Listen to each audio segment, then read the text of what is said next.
Hello, Namaskar and Adab to all my friends from your friend astrologer and guide Irfan, once more with you from your very own channel Astro Assurance. Number of questions are asked about empty houses and people get bewildered about whether an empty house brings you bad luck or ill luck. And most of the questions related to an empty house are related to the 10th house, because 10th house is seen as the house of karma or work or career. And so a lot of people who don't have planets in the 10th house do reach out and ask questions about, I don't have any planets in the 10th house, what will be the results for me with respect to career, and does it mean that I will never enjoy success in my life because I have an empty 10th house, or will my life be full of obstacles and failures because of my 10th house being empty and bereft of any planets. So this video is about the 10th house and whether empty houses mean any ill luck or not getting the fruits of the particular house. Firstly, let me categorically tell you that I personally consider an empty house as a best house, as long as its lord is placed well. So why do I consider an empty house to be a good thing for that house? For the simple reason, if I have people staying in my house, then I need to give them the various services. I need to give them water, I need to give them electricity. So my house is always activated with something or the other activity happening in the house because of somebody being in the house, whether it's me or anybody else. Similarly, if a planet is placed in a house, every time the dasha of the planet comes or the antardasha of the planet comes, the house is activated. The more number of planets in a house, the more number of times is the house activated, because the dasha of the planet or the antardasha of the planets, one after the other, may keep activating the planet, keep activating the house. Now, what does activation of a house mean? Means some activity around some result of the house. If a benefic is placed in the house, but if it's weak, it's combusted, or it is on the aspect of a malefic, or it is in conjunction with the malefic, then the benefic loses its strength. So in its dasha or antardasha, it may bring about some gains, but it may also bring about challenges. However, if there are more malefics placed in the house, or even one malefic placed in the house, when the dasha of the malefic comes and every time the antardasha of the malefic comes, there are some challenges, some obstacles which come up in career. So it is best not to have any planet in any house, especially the 10th house, because then your career or work is again and again activated and it can bring about upheavals, obstacles, losses, changes. And we don't like frequent changes in our jobs, we don't like frequent changes in the role, we don't like ups and downs in our job. We want more stability, more steadiness in our jobs, we want a steady income, we want job security, so that then we have more mental peace and we can focus on the work and focus on projects that we have, so that long term we may be able to become more effective and more fruitful for the organization. So we don't like easy changes or frequent changes or sudden changes or ups and downs in our careers and in our workspace, and hence it is best not to have any planets in the 10th house, as long as the 10th lord is placed well. Now what does that mean? Now if the 10th lord, for example, gets into any house but it is debilitated, then obviously there is a challenge. For example, if you have moon ruling the 10th house but goes into its debilitation sign of Scorpio, obviously that means that the native will then face challenges, especially because moon goes into the second house in Scorpio in its debilitation sign. So obviously a person whose 10th house lord is moon and is getting into a debilitation sign, that too in the second house of income and savings, then there are bound to be challenges, and we don't want such challenges specifically related to both career and income in our lives. So if the 10th lord is going into a debilitation sign or it's getting into combustion with the sun, then too we don't want to have such a placement, because it is better avoided. On the other hand, if the 10th house has no planet but the 10th lord sits in the dusthanas, like the 6th house or the 8th house and the 12th house, then too we may face some or the other challenges, because then we don't want the planet to go through those, or our work to go through those upheavals, ups and downs. So for example, if it's Aries ascendant, if the Aries rules the 10th house and Mars is placed in the Lagna, because it is the Cancer Lagna, then Mars is debilitated in the, that too in the Lagna. So which means there could be some challenges at work, because the 10th Lord Mars is getting into its debilitation sign in the Lagna, and because of work the reputation of the person is tarnished, and because of his reputation is tarnished, he loses a lot of his benefics, he loses beneficity, he loses his success at his career and his work, and this is a tough sign. So this means that not even only in the Dusthanas, but even in the second house of the Lagna, the more better houses also, the 10th Lord going into these houses in a bad sign can bring challenges. On the other hand, if they go into the Dusthanas also, then there is a problem. If the 10th Lord goes into the 6th house, then you will obviously face challenges from enemies, you will face competition, you will face all the time some or the other person who is working behind the back to pull you down. In the 8th house, if the 10th Lord goes, then that means the person is regularly facing obstacles in his career, is facing challenges in his career, and is not able to handle those ups and downs, those upheavals easily. The career is full of ups and downs, full of upheavals, full of traumatic events, and events which the person may not able to handle well, especially if it is in a debilitation sign, or in a combustion, or even in an inimical planet, then too there will be challenges for such a native. So it is best to avoid such placements. For example, if you have the Scorpio ascendant, and so then for the Scorpio ascendant we have Sun ruling the 10th house, and if Sun is ruling the 10th house but going into the 8th house in Gemini, which is its inimical sign, then the career will go through ups and downs. There will be challenges, communication gaps, because Gemini is the sign of communication and dual mind also. So the person will always be confused, career will go through ups and downs, communication with supervisors and managers and leadership will be a challenge, because the 10th Lord is Sun and going into the 8th house in Gemini. So there will be communication gaps, and there will be ups and downs in the person's life. On the other hand, if the 10th Lord Sun goes into the 12th house, for example, into Libra, which is again its debilitation sign, then there are big problems. The person may have challenges at work to such an extent that the person may even face court notices, may even face problems with the law, may be called to police stations, a case may be registered in his name, and if malefics get into the 12th house, the person may even face jail time. So debilitation sign placement of a 10th Lord in either 6th house or 8th house or the 12th house will definitely bring you challenges. That's why the 10th Lord getting into any of the Dusthanas in an inimical sign are not good signs.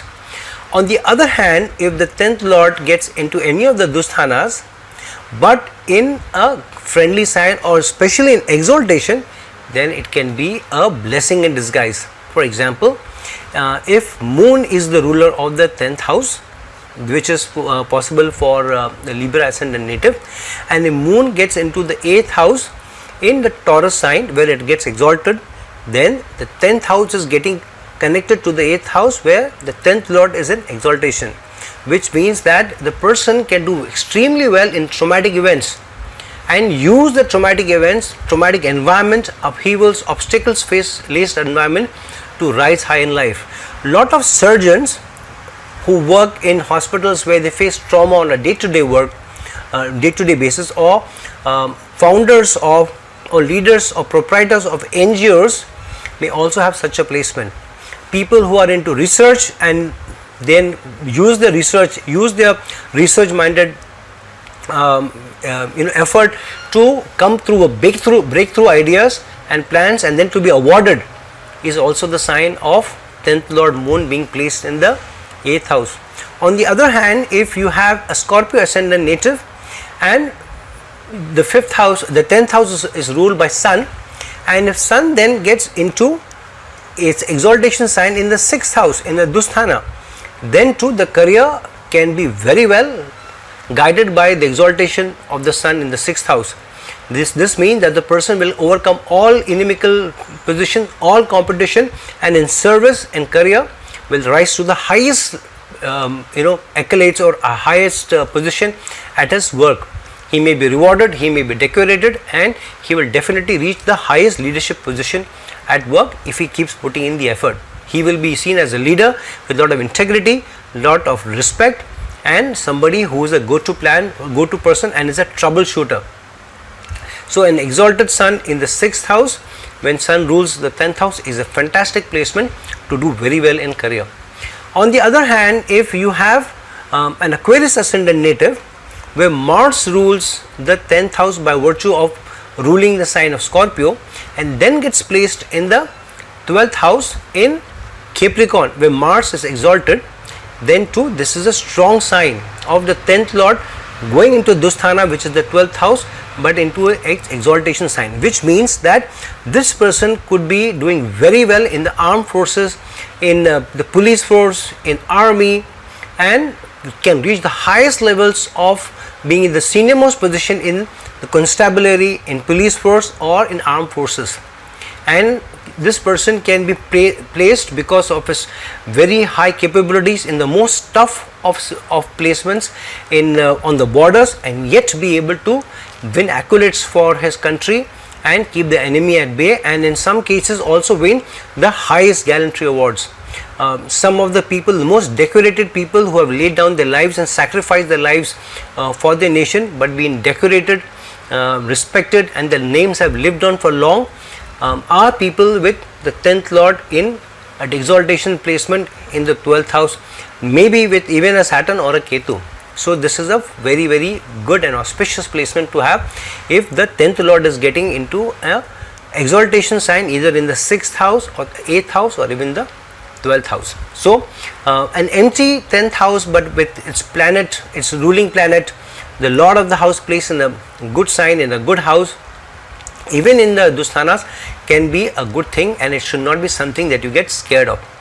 Let's look at into and deep dive in what some of the shlokas from some of the famous astrological and well renowned astrological texts are telling us about what the placements of the 10th lord mean and where we can use the energies of the 10th lord to rise higher in our career and to do better in our career. There are various placements which have been described in the various astrological texts, by means of which the 10th house and various other houses have been described, especially when related to an empty house. For instance, the Hora states Trishade Kadash Dashmanyu Pachyani Ekad Bhinnani Anyatha Apachay Sangya Nityarth. I translate, quoting, the 3rd, 6th, 11th and 10th are called Upachaya houses. Houses other than these are Apachaya or Anupachaya houses. Unquote. So, while some texts don't include the 10th house in as an Upachaya house, some state that it is thus growing and giving results with time. Since the 10th house is also ruled by Saturn in its natural state, it is advisable to include it as an Upachaya house. And since an Upachaya house gives results slowly and over a period of time, thus the 10th too requires one to toil to get results out of it. And rightly so, as Saturn is its Karaka, and Saturn doesn't allow one's results without considerable discipline and persevered effort. Now, some entities do very well on account of their directional strength in the 10th house, especially the Sun and Mars. A shloka goes in the Hora like this: Kamakshirto Vasarapa Prasute Sukarma Bhaja Vinye Samita Prabhuta Mitra Subhanga Sukanta Nayadhika Dev Guru Prabhaktam. I translate, quoting, One with the sun in the 10th house will perform good deeds, be modest, will have great friends, be fortunate, splendorous, very wise or well mannered, and devoted to gods and preceptors. Unquote. And there are certain signs that do well in the 10th house. The quadruped signs, example Aries, Taurus, Leo, the second half of Sagittarius and the first half of Capricorn are strong when in the 10th, that is the south direction. The 10th house has also been called Aspada, which denotes a place or position, and hence the 10th house indicates duties, profession and honor. The Hora says, I quote, when a sign coincides with a certain house, the house concerned will reveal further effects according to the sign. Unquote. For example, when Aries falls in the 10th house, the person may be involved in professions related to gems, minerals, etc. With a bad planet there in the 10th, he may be having thieving or stealing tendencies. So the sign in the 10th also matters because it directly connects the native to the results of that sign with respect to career, position and success. Since what work we do defines us, our pride, our respect, our means to feed our families and to leave an impact and a legacy, so it is very important that the 10th is left as less maligned and impacted as possible, which is possible only through an empty 10th house and with least malefic aspects on it. Now the placement of the Lord of the 10th connects with the results of the sign with respect to where the 10th Lord is placed. If the 10th Lord is placed in the 5th, then there will be some performance and speculatory angle to the native's work or career. If it placed in the 6th, then there will be a service angle to the profession. Now while the 10th Lord may be placed elsewhere, which planet is placed in the 10th itself is very important to what type of results eventually the native will accrue. For instance, this shloka states, and I quote, benefic Mars in the 10th, while the 10th Lord is in strength, will give a long lease of life to the native's co-born and enviable fortunes to the native. Further, the native will be notably attentive in disposition and will honor his elders and preceptors. It will bring forth early success and such a person will attain a high degree of success and fame. Unquote. But on the other hand, I quote a shloka, Mars in the 10th in a malefic sign and in relation to a malefic planet will cause huge obstacles to one's work. The native will indulge in irreligious deeds as well. Unquote. However, if you replace Mars with Mercury, then, I quote, benefic Mercury in the 10th house will further increase one's income through various sources. The person will be wealthy by his own exertion, will enjoy happiness on account of his children, and be an expert in legal matters. Unquote. But if Mercury were malefic, then, I quote, if Mercury in the 10th is in a malefic sign, an enemy sign or in combustion, one's undertakings will be obstructed and he will be unorthodox. Unquote. Such a native will be either over analytical, leading to paralysis by analysis, or he may err in analysis leading to wrong decisions or clouded intelligence. Sometimes the planet may be a benefic, but its avastha or its state will blemish the results. A shloka says, and I quote, a benefic in the 10th house in Nidra or Gamana avastha will cause various kinds of grief related to work. Unquote. Thus, what planetary placements are there in the 10th, what aspects are on the 10th, and what transits go through the 10th all impact the overall results of the 10th house and either spoil or contribute to the results the 10th Lord gives wherever it may be placed. When more than one planet is placed in the 10th, then the house gets triggered again and again during the dashas of the respective planets, and so during the antardashas. So even if the 10th Lord is placed well in a trine or the ascendant or any other 3 Kendra houses besides the 10th, on account of the planet's placement in the 10th, if the 10th Lord is helpless to give results as it wants.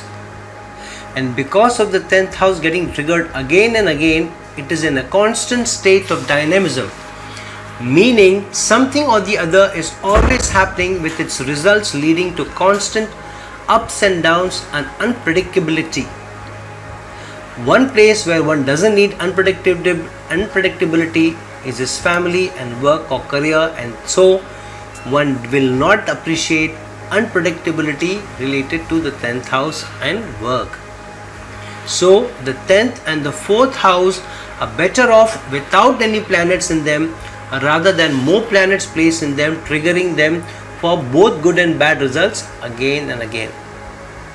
An empty 10th house gives more freedom to the native and less dynamism or unpredictability and less ups and downs, allowing more room to maneuver and better ability to make choices without hindrances or external influences. Since the 10th house is the strongest Kendra house and stronger than the Lagna itself, the status of the 10th is of utmost importance to the results of the life itself and how much of karmic action the native can take. Since too many cooks spoil the broth, it is better off to have an empty 10th house but a well placed 10th Lord with benefic aspects on it and no malefic ones. With the 10th house, the lesser the merrier. So friends, now that we have seen how the placement of the 10th Lord in a different house than itself, which means the 10th house is empty, can still bring you accolades, can still bring you good results, and can still give you good opportunities. Please deep dive and look into where is your 10th Lord placed, 10th house Lord placed, what combination it is giving you, what possibilities it is giving you, and use that for better gains in your life, in your career. Please like this video, please share this video, and please press the bell icon so that you get to know when my new video is coming. If you're looking for a personal analysis from me, please reach out to me at the links given below in the description box. Until we meet some other time, this is your friend, astrologer and guide Irfan signing off. Ciao.